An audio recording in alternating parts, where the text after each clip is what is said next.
कवना सब तीनिया से रोज बहतिया बेला घरवा के छोड़ी खाना दोसरे दुखिया बेला।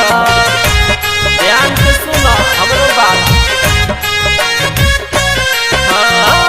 कवना सब तीनिया से रोज बहतिया बेला घरवा के छोड़ी खाना दोसरे दुखिया बेला।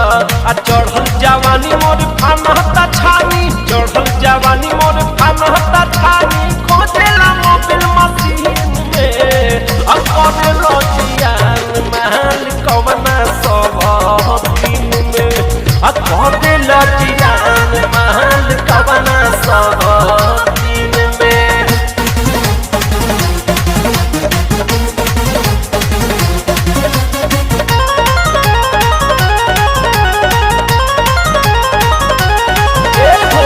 गवना के बातों से जिया रहता उपासे हमारा के छोड़ी जाला दोसरा के पासे।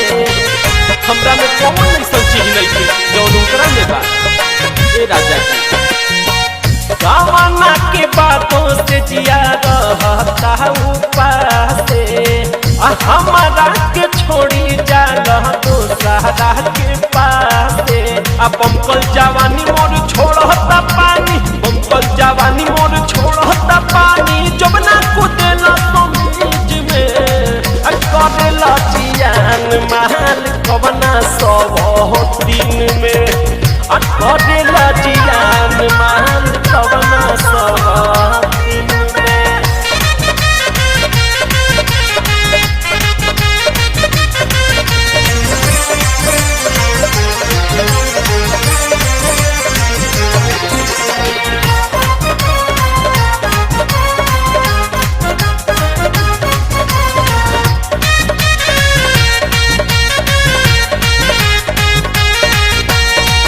दिलदार सजनमा दुखवा तनी को ना बुझेला बहिया में बहिया डाली कहावा तू झूलेला।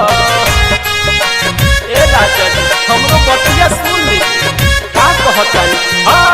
राजा भोजपुरिया दुखवा तनी को ना बुझेला बहिया में बहिया डाली कहावा तू झूलेला।